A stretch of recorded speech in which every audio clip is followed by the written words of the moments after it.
since July 1 for 14-15 is approximately $11,600,000. And that includes the $44 million that was transferred to Fund 35. The 11 million is an average actual, whereas the 7 million-ish is the projected. Projected for next fiscal year, yes. Thank you.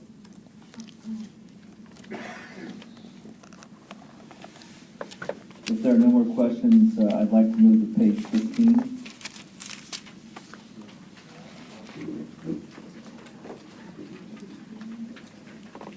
It was requested because the bond expenditures that we show monthly via the warrants do not include payroll.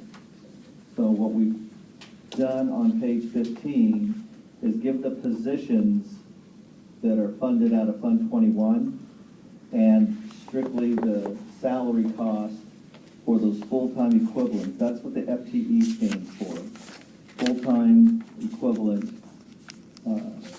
employee or position that gets charged to Fund 21 and then the salary cost with those positions.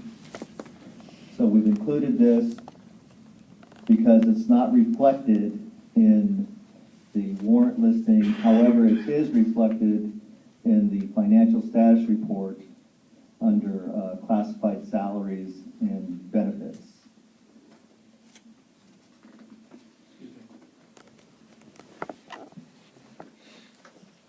Is this being paid out of the bond program or out of the district funds? Bond. So I'll clarify. Yeah, this, Mark, I appreciate you following through because this was a question last month in terms of district personnel and those expenses that are paid for out of the bond fund. I guess I'm just going to express the surprise that it's so small, the list. It's such a short number. And of course, the elephant in the room, which we've already alluded to when we looked at the SGI expenditures, was the, oh my gosh, that's a lot of money in 1 month. And so what we have here, again, is district personnel. And then as we know, the model that this school district operates on, if I can say this correctly, and if I'm not saying it, then correct me. The model is that we don't hire a lot of people into the district payroll. We, in fact, utilize other people, contract personnel, for a lot of things related to the bond program. Essentially, I just want to be clear, these are the only district personnel, district employees that are charged against the bond program. Is that correct? That's correct. So, and we're going to get to this when we talk about the KPI. I'm just going to briefly highlight some of the discussions we've had and see where we're going on a potential supplement to the school's KPI summary, which is going to start showing us the breakdown of expenses associated with the spent-to-date column. And I'll wait till we get to that school's KPI summary, but I'm very excited about the potential.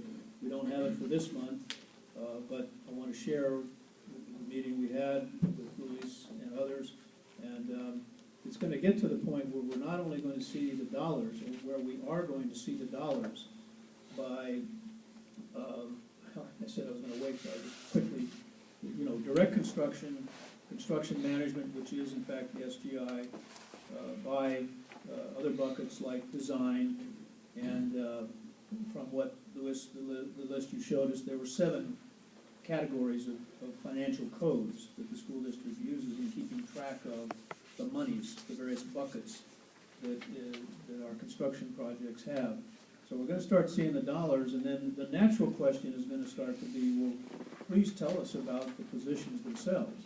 And respecting privacy, we'll, tend to work it in whatever way appropriate with the school district, but I think we're going to be interested in the head counts, the kinds of I don't want to say body counts, the head count associated with non-district employees.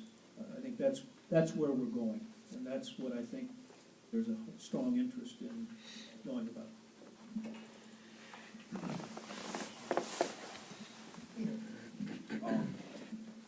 This is just the salary cost, right? That's correct. I assume there's other costs associated to staff, benefits, pension, what have you. Is that billed to the bond program as well? That's correct, it is. It is. So this is not a total representation of 0.75 FTE, right? I mean, there's other costs that are being billed to the bond program. That's correct. This is just the salary cost for those positions. It does not include the fixed cost of retirements, Medicare, health and welfare, Social Security, unemployment insurance, and workers' compensation. But then would you agree that to really assess the full burden of personnel costs, that we probably ought to have some way to display that? And there is on page 1 under the classified salaries and employee benefits. So we